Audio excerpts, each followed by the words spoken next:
Sup, gamers? Rain Potato here with my wish list full of ideas for Red Hook to add to Darkest Dungeon 2 in 2024. With 1.0 launch and our first DLC behind us, we can look ahead to what's in store for next year. My top wish, something I've been asking for a while, is the ability to add run modifiers. Number of regions, exemplar toggle for acts 1 and 2, and an option to buff the brain and lung bosses to make those acts relevant for experienced players and fully unlocked profiles. The run length modifier would help us be able to have shorter runs. Darkest Dungeon 2 is quite long for a roguelite, and a more consistent sub 2 hour run is something I and a lot of players are looking for, and makes the game feel less daunting for newer players. Also, for newer players, I still feel the skill unlocks take far too long. Almost everyone has cleared the game before even getting close to full skill bars. Should have multiple guaranteed and scouted shrines to facilitate this in every region. Another change we know is coming in the upcoming year is a full hero rebalance. Hopefully we can move all heroes to the new path system. This would allow Red Hook to finally extinguish boring OP paths like Alchemist and get rid of universal dot piercing altogether and make certain trinkets more important, and also allow combo to be stronger. Ideally, we could make more heroes feel like the Duelist. I want to be rewarded for successfully setting up synergies, and weakening of simplistic paths like Alchemist and Arsonist will help. Having to discover new skill synergies among all heroes and comps will help breathe new life into the game, and of course adding more complexity to the game will give me more content to make.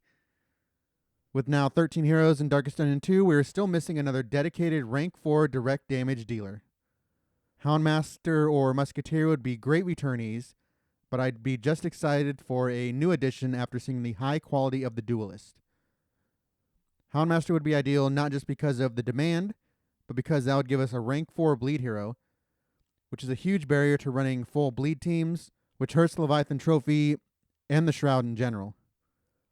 Speaking of bringing back old heroes, the new stance mechanic could be revamped to fit a returning Abomination, though the amount of new animations needed is probably too high a barrier.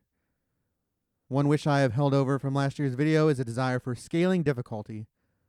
The revamped Infernal Flames are very fun, but this game is still missing something akin to Ascension in Slay the Spire or Heat in Hades. Last year I suggested a scaling Infernal Flame similar to the Radiant Flame that increases difficulty with every consecutive win.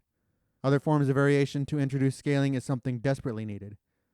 Something else that is probably more challenging to implement would be a sort of endless mode, like the Color of Madness, with consecutively scaling regions. Act variation, scaling or not, is something that Red Hook should look into.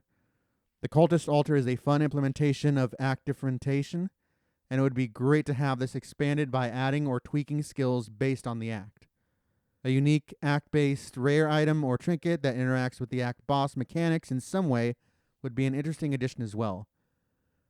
This, alongside optional buffs to earlier acts, can give the game more replayability and make the game feel fuller. After experiencing the Crusader quest, I'm begging Red Hook to find a way to implement those kind of scavenger hunts on a regular basis. Regularly deploying new factions and a mini-boss on a weekly basis is obviously not realistic, but generating fun random quests out of existing items and enemies is a good idea for variety and to encourage people to return to this game time and time again. Looking forward to the big content updates. I expect we'll see another DLC late next year or early 2025. I disagree that we need a full new normal region, just more variety among the existing regions and the enemy pool. I would like to see some sort of specialized region, like the Courtyard in DD1, that appears similar to the Sluice, or maybe in place of a Sluice, once a run, and a new themed enemy pool and a hero to match, of course. Something that is a special experience for the first playthrough, but can be played time and time again, like the new Crusader enemy pool. This would be better than a normal region in that it could be implemented to create a more wholesale change of the game, rather than a fresh coat of paint on existing mechanics. Speaking of the Sluice, I wouldn't mind filling that region out a bit. A region boss, though not a full lair, could tie it together nicely. You already have Sluice-specific trinkets that give you a reason to go alongside the general loot, but giving that region a Guardian boss could make it easier to proc certain trinkets, and add a higher sense of danger that's lacking in the region at the moment.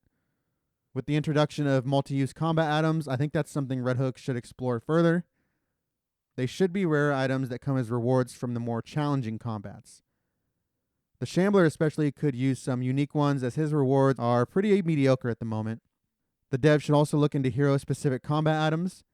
These would be a good accompaniment to our already implemented signature in items, and allow even more exploration of party synergies.